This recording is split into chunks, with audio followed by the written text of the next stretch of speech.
On va peut-être passer maintenant aux conséquences, sur, les conséquences précises de l'agent orange sur les populations, et l'environnement.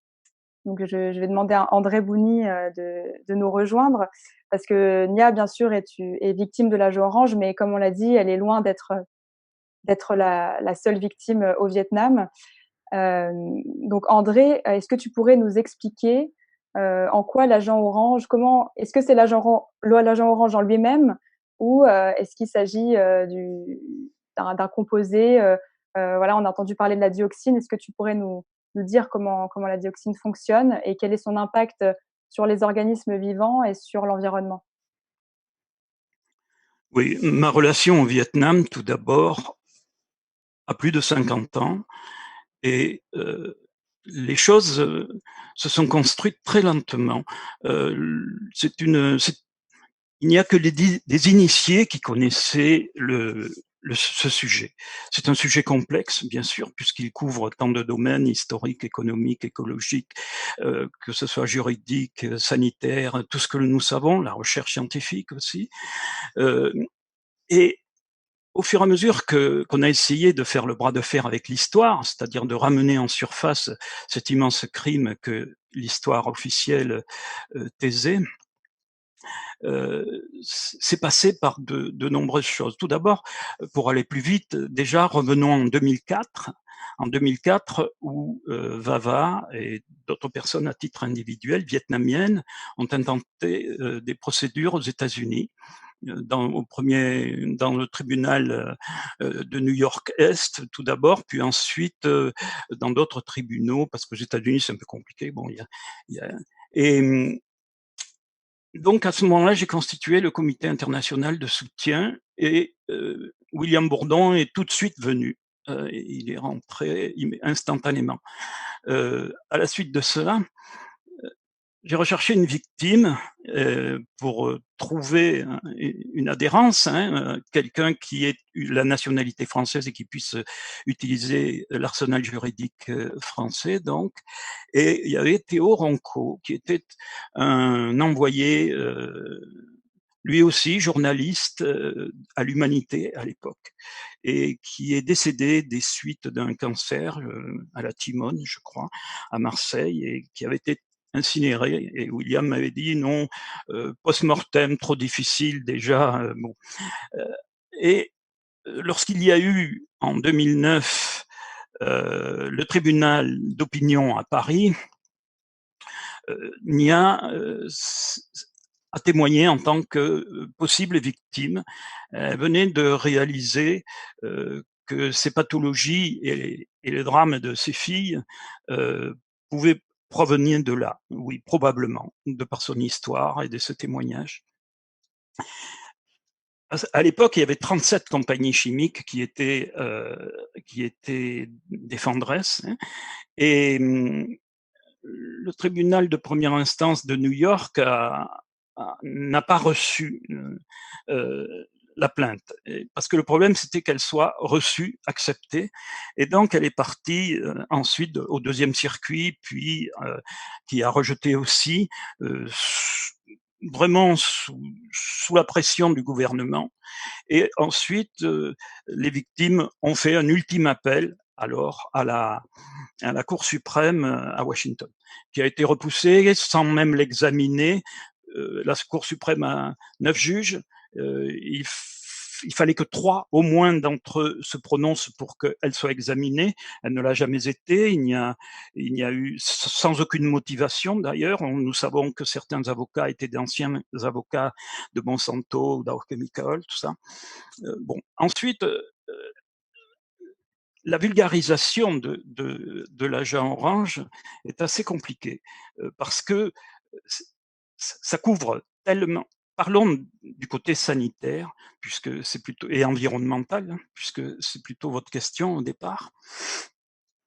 Euh, pour les personnes qui connaissent le Vietnam et qui ont rencontré les victimes, euh, c'est inoubliable parce que on ne peut pas ne pas prendre position. Ça n'a rien à voir avec une opinion politique, religieuse, quelle qu'elle soit.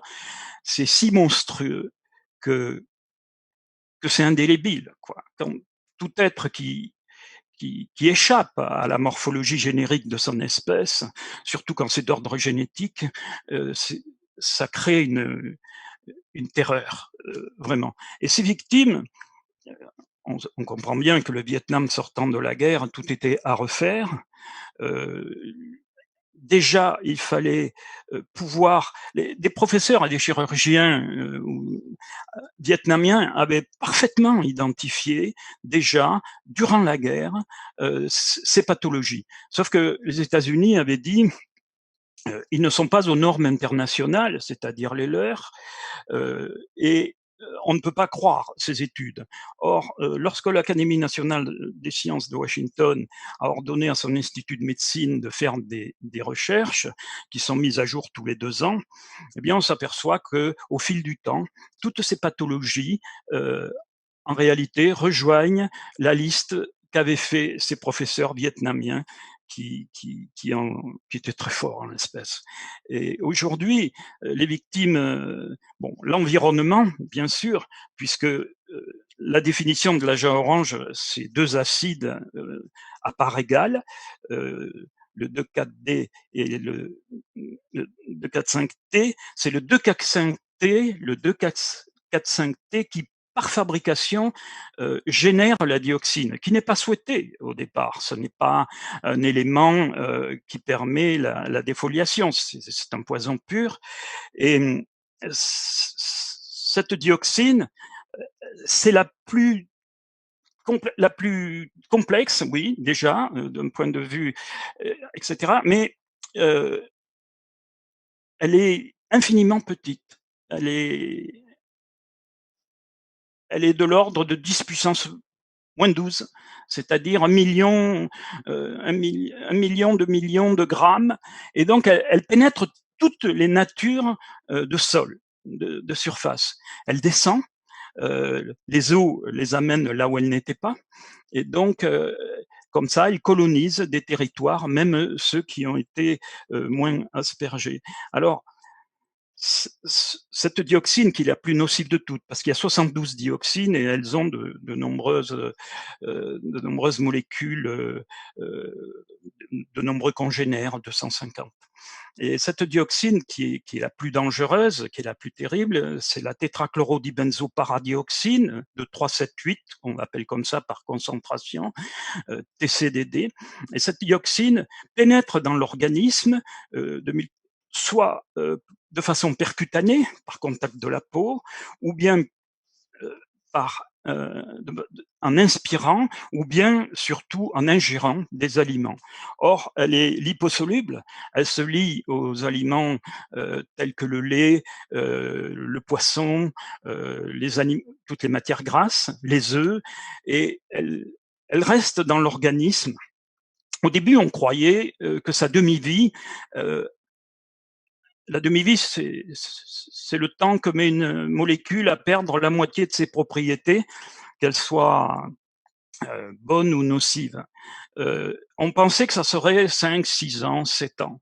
Or, on s'est aperçu qu'elle restait dans l'organisme beaucoup plus longtemps. 17 ans, avaient dit des chercheurs dans les années 2000. Et ensuite, on s'aperçoit aujourd'hui que, à des doses moindres, bien sûr, on trouve encore la dioxine à certains endroits dans des doses terribles. C'est des records, c'est des records. Nulle part sur la Terre on trouve de la dioxine comme on peut en trouver dans les sols au Vietnam. Par exemple, la France accepte dans la consommation de l'ordre de 1 à 2 ou 1,7 picogrammes par kilo de poids par personne par jour. Au Vietnam, on sait que ça atteint 900 picogrammes, près de 1000 picogrammes dans certains endroits où il y a des lacs et des poissons, où les gens se nourrissent, où il y a eu des bases américaines, où était stocké l'agent orange. J'ouvre une parenthèse, l'agent orange, c'est un terme générique pour ceux qui écoutent cette réunion. C'est un terme générique parce que l'agent orange est et le poison est l'agent qui a été le plus épandu. Il représente à peu près 62% du volume général de tous les herbicides dits arc-en-ciel qui ont été épandus sur le Vietnam.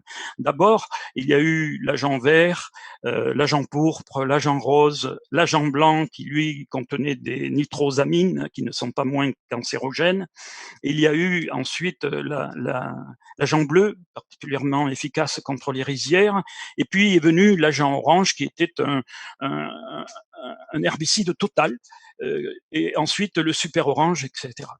Donc, ces doses sont restées dans les sols, puisque infiniment petites, elles descendent dans les nappes aquifères, et les villes qui pompent l'eau prennent cette eau qui contient de la dioxine, parce que ce n'est pas parce qu'elle est liposoluble qu'elle n'est pas transportée par les eaux, ça n'a rien à voir. Et donc, tout le monde a droit à sa dose au Vietnam.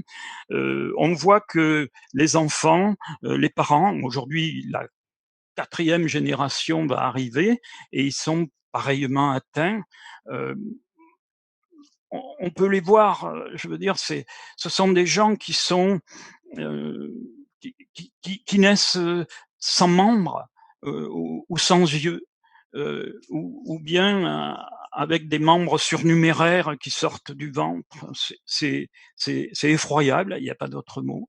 Et sur l'environnement aussi, pour avoir parcouru le Vietnam entièrement, enfin sur toute sa longueur, on voit les montagnes qui ont été massacrées. Alors, il y a aussi une réintroduction d'animaux, de végétaux, mais la forêt tropicale, la forêt primaire, primitive, elle, se nourrissait d'elle-même. Elle a construit sa propre nourriture sur les millénaires, sur des millions d'années, et on n'arrive pas à refaire le processus. C'est comme la poule et l'œuf, qui le premier, etc.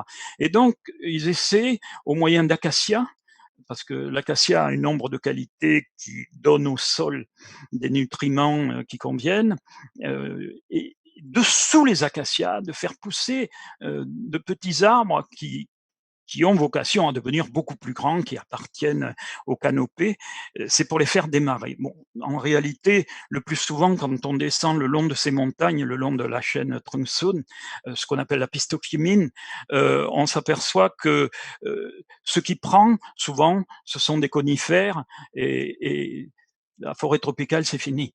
Celle qui est partie, c'est fini.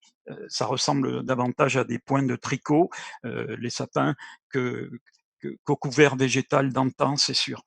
Voilà. Les humains, eux, il faut bien comprendre que avec la spiritualité que toute société, toute civilisation a, participe dans un drame silencieux, psychologique. Les Vietnamiens, il n'y a pas si longtemps, et même encore à certains endroits dans les ethnies, il y a beaucoup de populations ethno-linguistiques qui sont plus de 50, 52, 56, et qui pensaient que si leurs enfants naissaient de cette manière, c'est qu'ils avaient, dans d'autres vies, commis des fautes.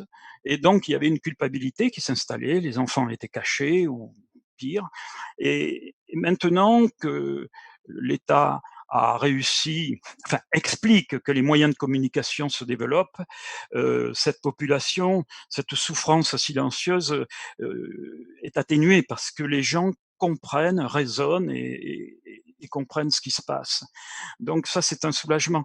Donc il y a des douleurs de plusieurs ordres, qui soient physiques, qui soient psychologiques. La kyrielle de maladies qui est due, toutes les maladies systémiques que provoque l'agent orange, la dioxine, sont sans fin. Toutes les pathologies que nous connaissons en Europe peuvent être provoquées par l'excès de dioxine dans l'organisme, par exemple au Vietnam, ou au Laos, au Cambodge, ou en Nouvelle-Zélande, en Australie, au Canada, aux États-Unis, partout où l'agent orange a été, où les gens ont épandu l'agent orange, ou bien ont été en contact ou sur leur territoire, et où les essais de mise au point par le département de la Défense main dans la main avec celui de l'agriculture, ont ont aussi des pathologies et probablement parce que ça s'est passé dans le monde entier. Il faut pas arriver, c'est pas une chose. Puis il y avait probablement pas que les États-Unis. Du côté de l'URSS, c'était probablement pareil. Et des gens ont des pathologies sans comprendre d'où elles viennent. Euh, Maintenant, si on rentre dans les détails médicaux, les détails médicaux des pathologies, ça nous amène très loin, c'est extrêmement complexe. Ce que je pense que nous devons faire, euh, bon, quand on a démarré le procès avec Nia, suite au tribunal d'opinion en 2009, déjà en 2004, on prévoyait avec William si on pouvait trouver une victime qui peut utiliser l'arsenal juridique français.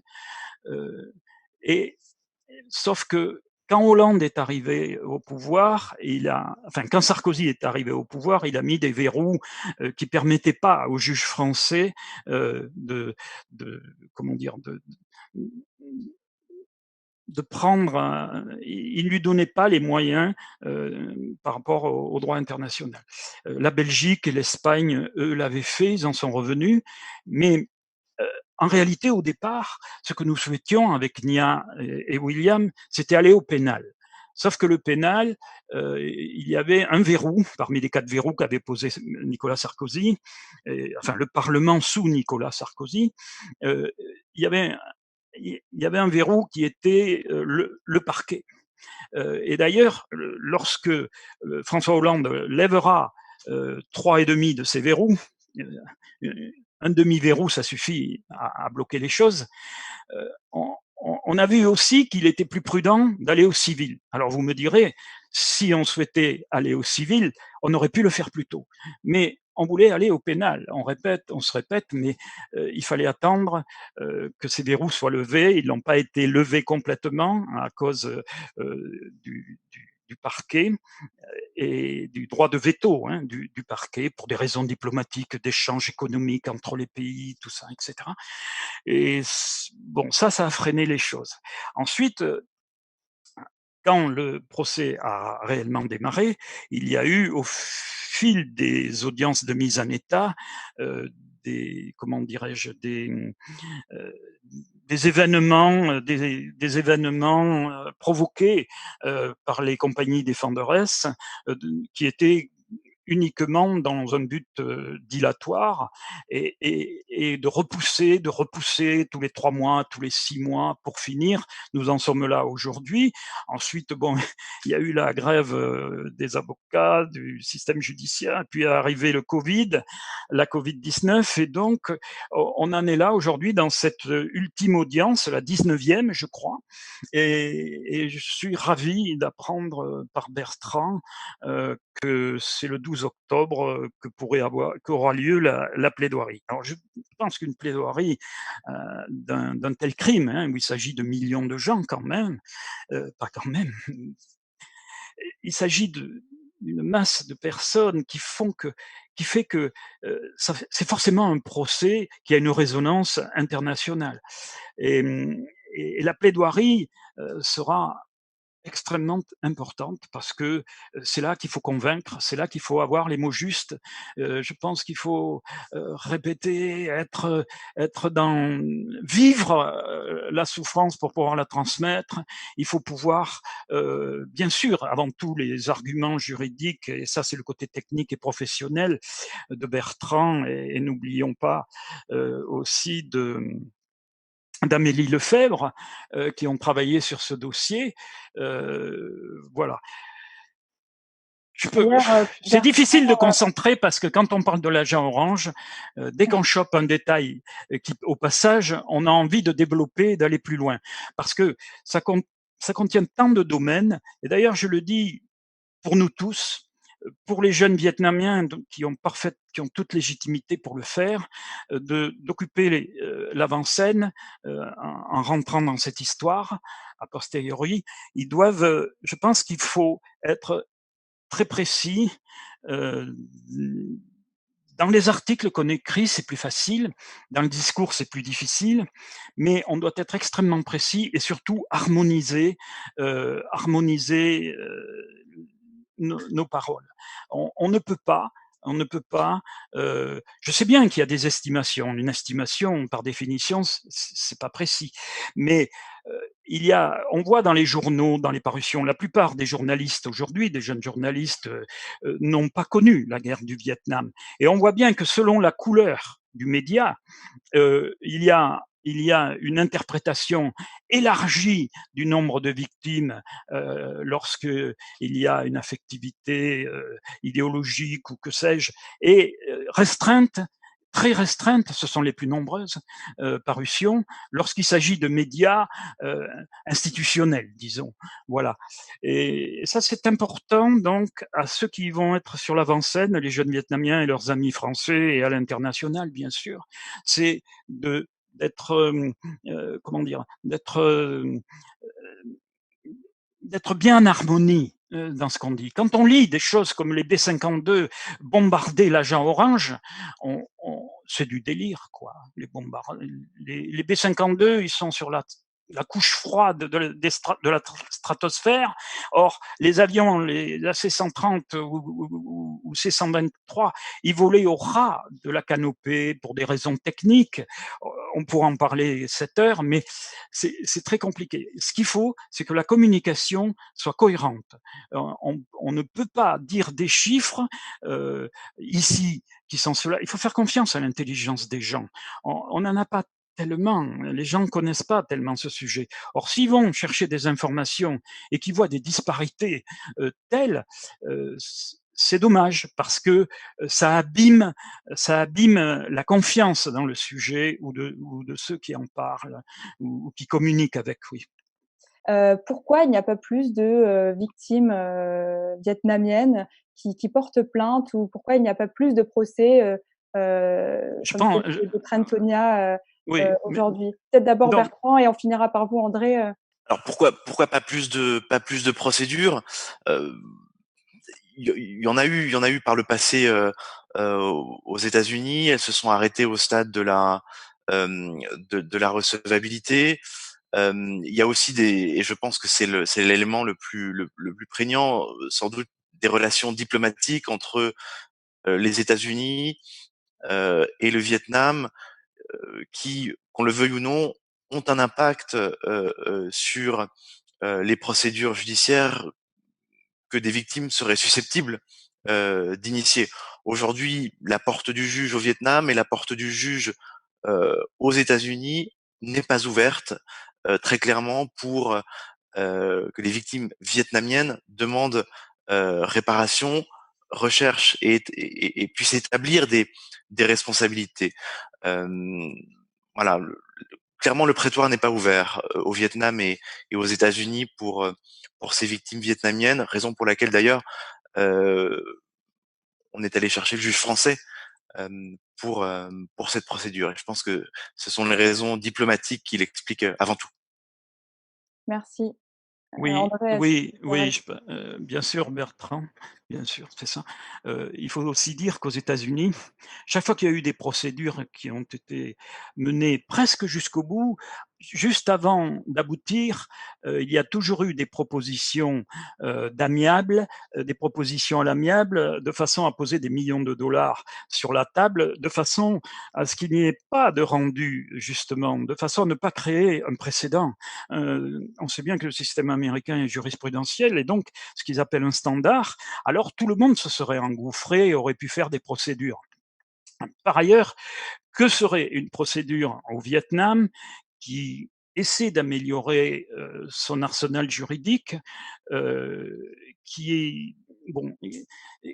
Comment serait-elle interprétée dans les pays occidentaux si toutefois les Vietnamiens rendaient un verdict favorable aux leurs de plus victimes? Ça serait, la crédibilité serait probablement affaiblie. Et puis, on sait que le Vietnam est resté un pays communiste, du moins dans l'idéologie, même si le marché n'a rien à voir, il est comme chez nous. La chose, c'est que on oublie aussi que le Vietnam a subi 20 ans d'embargo après la guerre, ce qui est la continuité de la guerre, l'embargo.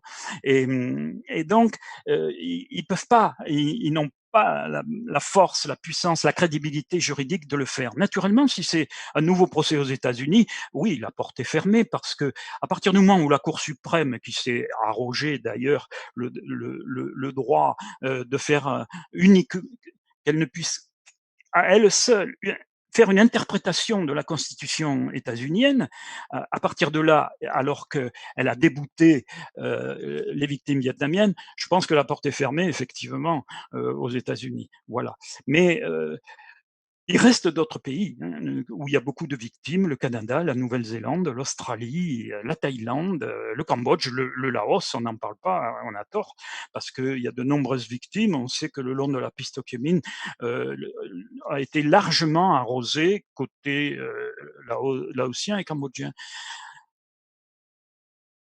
Enfin, c'est un sujet tellement complexe et riche. Il faut, oui, il demande une radio. Une radio une fois a fait une émission de 7 heures, et à la fin, on avait l'impression vraiment de ne pas avoir tout dit, qu'il aurait fallu en parler plus longtemps. C'est-à-dire que Vous quand on savez, André, la portée, l'écho du procès, au Vietnam, comment a-t-il été reçu? Est-ce que vous savez, sur le procès le qui a procès lieu de en Sam France, Sosera? Oui, oui. ben, au Vietnam, je pense que il y a deux pensées. Il y a la pensée officielle, comme disait Bertrand, pour des raisons diplomatiques, le Vietnam s'ouvre et les États-Unis et le Vietnam ont des échanges conséquents. Donc, il faut préserver la chèvre et le chou. Et, et donc, le Vietnam a une politique où il tend la main aux États-Unis parce qu'il a peur de la grande sœur chinoise, qui ont toujours été en conflit.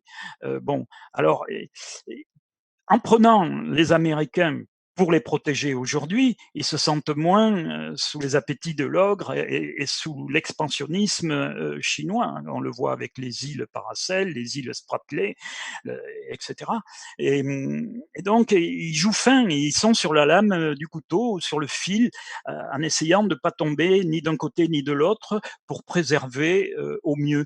Mais je pense que au fond de leur esprit, de façon sympathique, vraiment sympathique, souffrir avec, ils soutiennent ce procès en France, oui, mais ils ne peuvent pas officiellement officialiser leur soutien, plus exactement. Voilà. Et aujourd'hui, ce sera la dernière question, avant de passer la parole à Nia. Qu'est-ce qu'il se fait au Vietnam pour aider ces victimes, enfin, que ça soit pour le versant humanitaire, que pour l'environnement? Est-ce que les États-Unis ont initié, quelque chose, ou l'ONU, ou Oui, l'ONU a débloqué des budgets pour la reforestation, ainsi que pour la décontamination. Euh, Lorsque j'ai fait la première intervention à l'ONU, la première intervention sur l'agent orange, qui avait jamais eu lieu, euh, quelques années plus tard, ils ont aidé à hauteur de 5 millions pour la décontamination de Da Nang. Là, maintenant, nous en sommes à la décontamination de Bien Hoa, au nord de Ho Chi Minh Ville, de Saïgon. Et là, c'est dans un volume encore plus important. Et on parle de la somme qui a en jeu aujourd'hui avant les travaux, c'est-à-dire c'est comme un devis, mais quand vous arrivez au final des travaux et ce que vous rencontrez en route, les sommes ont toujours explosé. On l'a toujours vu dans ce type de travail. Or, la décontamination n'est pas une science exacte. Hein. Elle, le plus souvent, ceux qui décontaminent sont ceux qui ont contaminé, parce que ils ont la posologie, ils ont les outils pour l'éteindre, hein, en quelque sorte, pour imager.